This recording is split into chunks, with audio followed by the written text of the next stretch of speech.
So in this lesson, we are going to review mutually exclusive and independent events. So we want to remember, what are mutually exclusive events? They're basically events where if one event happens, it's impossible for the other to occur. So it's impossible for it to be, for example, when you roll a dice, to roll a 2 and also be a 6, right? So one event makes the other impossible. That's mutually exclusive. Okay, so if you saw this as a Venn diagram, this would be depicted as two circles that do not overlap.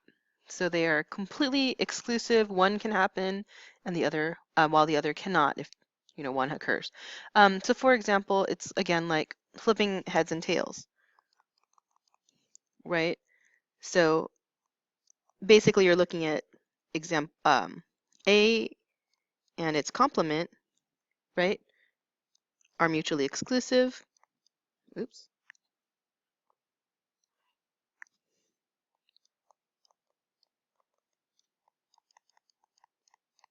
And that's always true, right? It's like flipping heads and tails.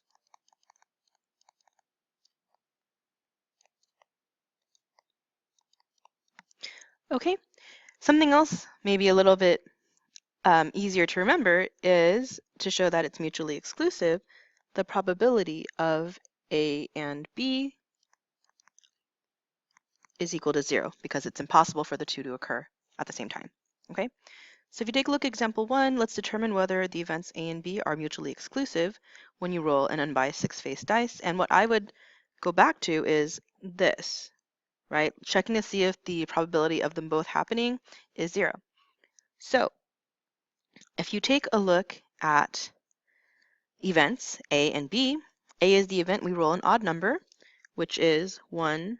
The elements would be 1, 3, 5. And then the element for B would be roll a 6, just 6. So the probability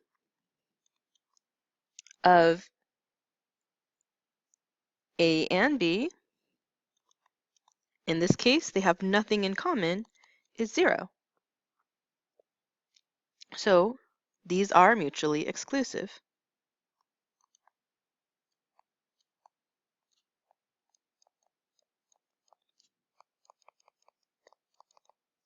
If it makes a little more sense to draw it, you can always depict this as a Venn diagram, right? And A, again, are the events 1, 3, 5. B are the events, or just the event 6. And in the universal sets, everything else 2 and 4, right? So you'll see how there's no overlap.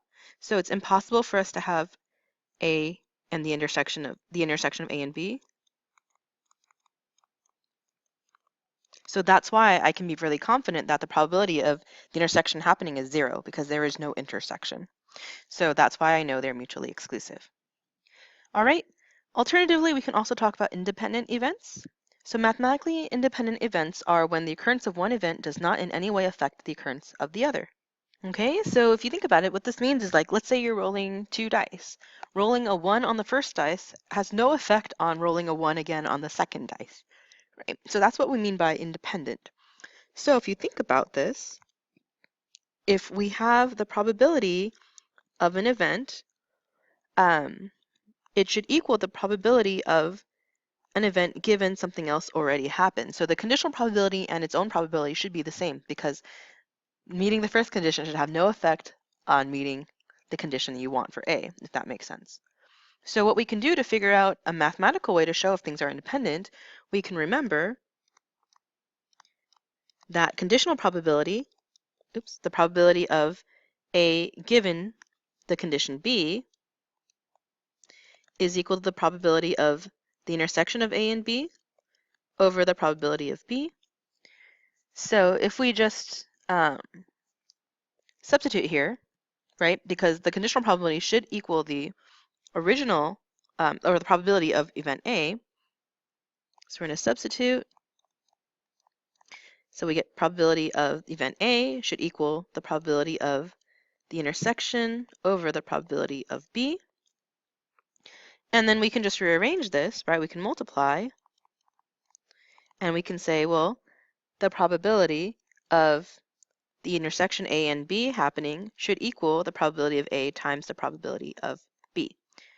And that's how we know if events are independent.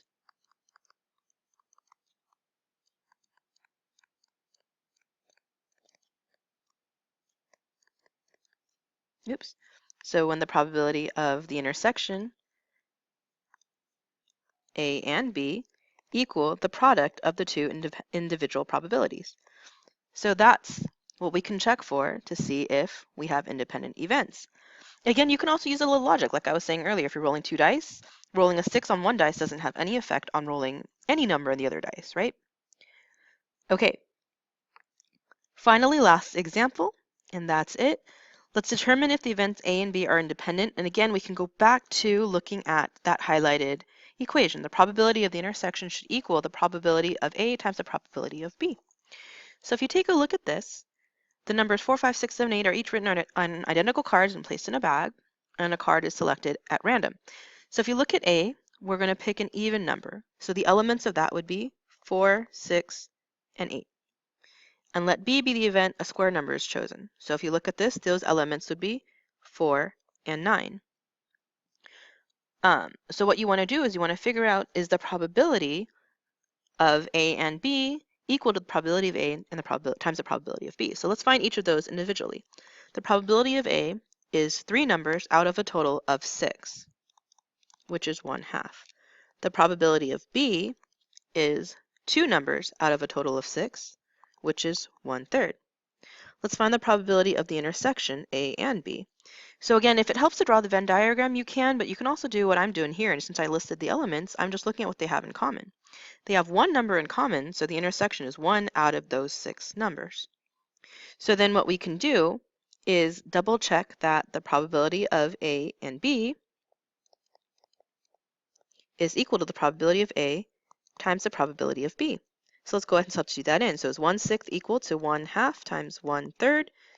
Yes, it is. So A and B are independent events.